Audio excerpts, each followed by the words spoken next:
Hello, and welcome to Theology on Tap. It is Easter 2020, and there's no church. It's kind of strange, but it is what it is. Hopefully, we'll be able to go back to church and go back to business pretty soon. We could only hope for the best. I was watching this show on Netflix called Better Call Saul. Very popular show, I believe. I'm really addicted to that. So I just watched the 4th season, and at the very end of the season, I saw a scene that reminded me of why Jesus had to come to earth, or why God sent his son. Now, I'm not saying you have to believe in what Christianity teaches or not, or you just believe it's a myth or not, but the reason behind it, okay? The reason why God had to send his son. It kind of reminded of the reason. And I don't know if you watched Better Call Saul or not, but at the end of the season, there's a scene where Saul catches up to this young high school girl. Right?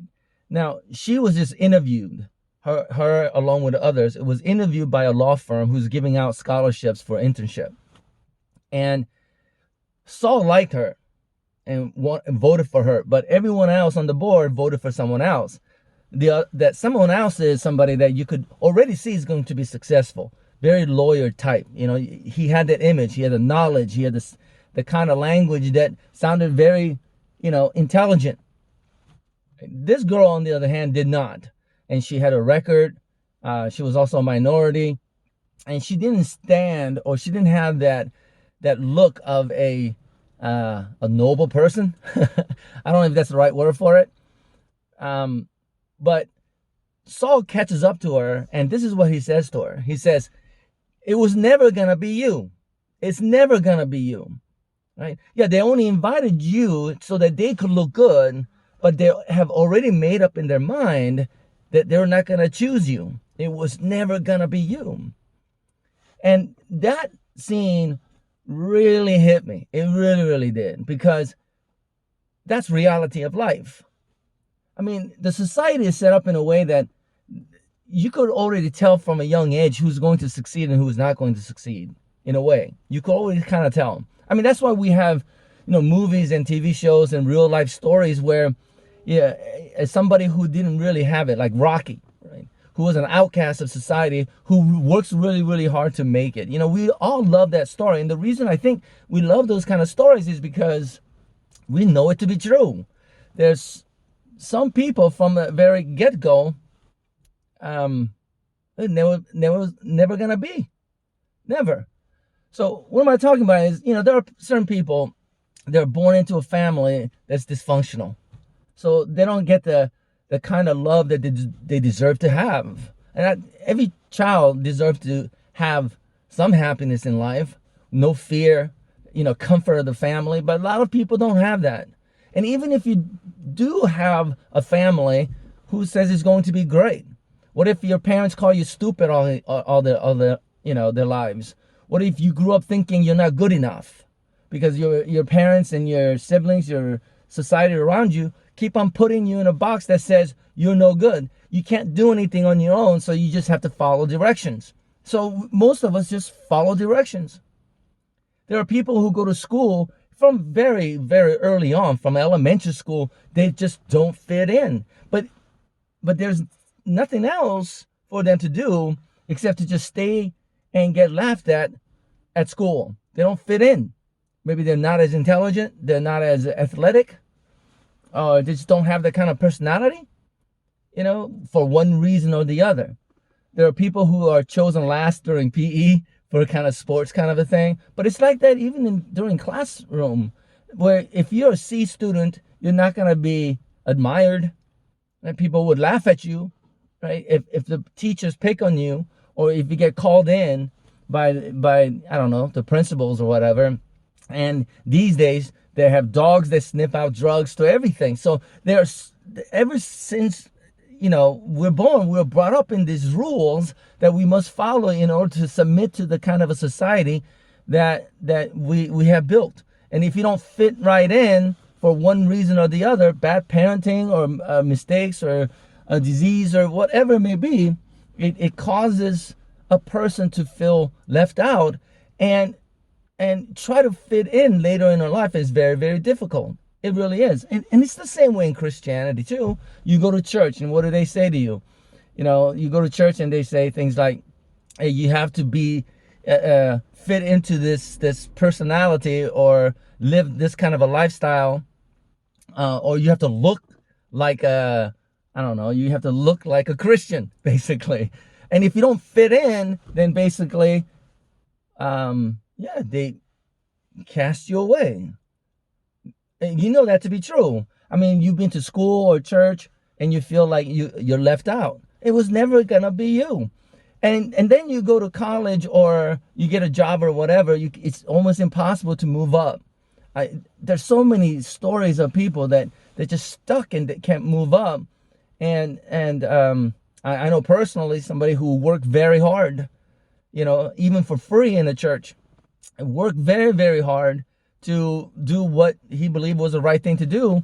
But the responsibility that was given to him, he did it without even getting paid for many, many years.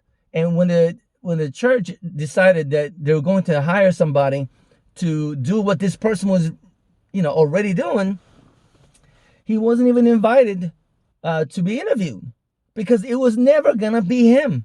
Never going to be him. So there are outcasts in society that doesn't even get considered. And I'm sure there are so many people in the world that feels like that all the time, right?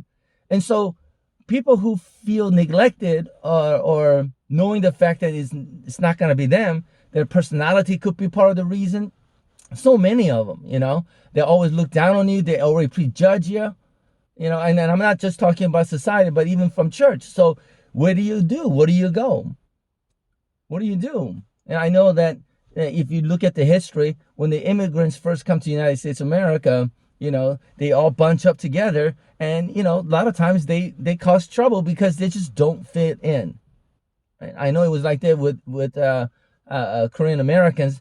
I mean, we had gang problems just like any other culture for a while.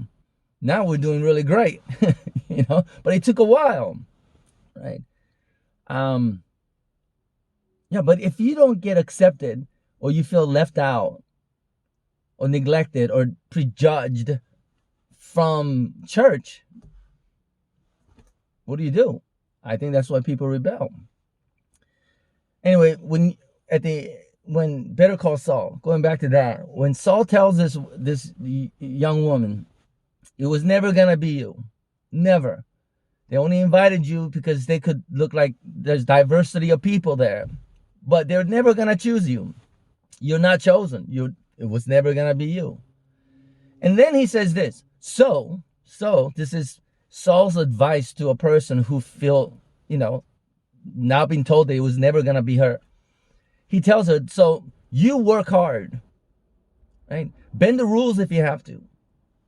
Go, work hard, bend the rules, and you get to the point in your life that is equal to them or even higher, and basically destroy them, get them. That's what he says. You go get them. And I could see now that that's what Saul is saying, not just to her, but to himself, because he's an outcast. If you watch the Saul, his brother, who was brilliant, neglected him, always considered him to be insufficient. It was never going to be him. Never. Which was kind of weird because there was that love relationship they have with one another. But Saul was doing his best to support his brother, but his brother was never going to accept him. Right? I mean, that is there. So what do? So now I think in the show, Saul is saying, you know what? I'm going to go out there. I'm going to bend the rules. I'm going to, work just like in the show Breaking Bad. He's going to work for the people that are not law-abiding citizens and help them out. And when he get to that point of fame or fortune, and he's going to go get them, the ones that neglected him, I guess. That's his goal. I mean, do you blame the guy? Do you blame him? I could understand it. And I think that's why, to me, Jesus is so important. Because if you have been neglected in life, you haven't prejudged, if people just laugh at you for no reason, and you're just trying to be yourself, And they always say things that mischaracterizes you to a point where you start believing in things that you were told. Stupid, you're not good enough, you're a sinner, you're never gonna be good enough, and all that kind of stuff, builds up. So you don't have a choice but to rebel. And I think that's why we have this great atheist community that wants to fight back against religion, because they feel like, hey, why are you judging me and sending me to hell and all that? So it's like God saying through the church, it's never gonna be you because you're just not good enough. Never. And that's why, I could understand atheists that hate Christians. I could understand that. And one of the videos I made is one atheist kept on, like, man, he just had such hatred. I don't know if it's a hatred. He's just laughing. I think it is hatred. I mean, towards Christians. Even when I said, hey, I agree with you, he just would not have it. Well, anyways, it's one of those things. Do I blame the guy? Not really, because he knows that it was never going to be him. He's never going to be accepted unless you submit to, to the church or something like that, unless you change. But then when you change so much to please the group, then you lose yourself. That's why I love the idea of Jesus Christ when he said, I came for the sick, the one that's been neglected. Like Zacchaeus, he was hated upon. And Jesus said, I must stay at your house. He hung out with tax collectors and prostitutes to say, I know you're neglected by society, but I came here for you. And especially, with what's going on in the country right now, there's a lot of people who are being neglected. And there's a lot of, bad things going to happen if things don't get better. But Jesus is important in the sense that he came to us with a message saying, I am here for you. And so instead of bending the rules, instead of trying to go get them, have fellowship with God, find joy in your struggles.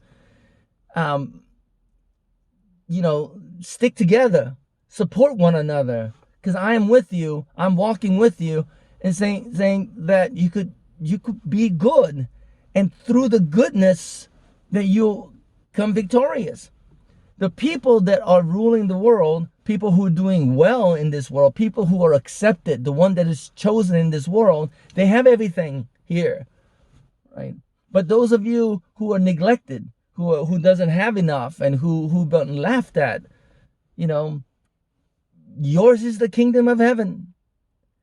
And instead of seeking the body, it says, seek the spirit, for that's where the life is.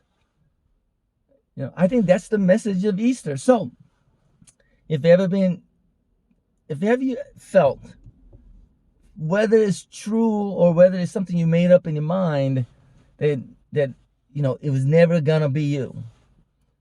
You had chances, but you don't get chosen because it's never gonna be you. You just don't fit in. For you, Jesus came. For you, Jesus came. Walk with Christ and see where he leads you, because he promises all things will work out for good. He promises joy beyond understanding. And I think sometimes that's better, if not all the time. I think it is better than trying to be fitting into the world or to be accepted by the people. It is better to be accepted by Jesus Christ. I mean, I believe that's the message. And with the Spirit of God, as we fellowship with him, that he will lead us in that path of righteousness, goodness. And then he promises that he will give us the desires of our hearts and even more beyond we could imagine. Right? And I think is a good thing. Right? Instead of rebelling, instead of taking the advice of Saul, then take the advice of Jesus Christ. Oh, instead of taking advice from Saul, take advice from Paul. You know how Saul became Paul in the Bible? Instead of Saul, take the advice from Paul. that said believe in Jesus Christ. That's why Jesus came. That's why I celebrate Easter. Through the resurrection, there's the power of the resurrection. And it's not for the healthy. It's for those who are not chosen. Right? Because in society, it was never going to be you. And I love Jesus for that. Well, anyway, may God bless you. Go with Christ. And may the power of his resurrection, guide you in that path of righteousness. God bless. I'll see you next time.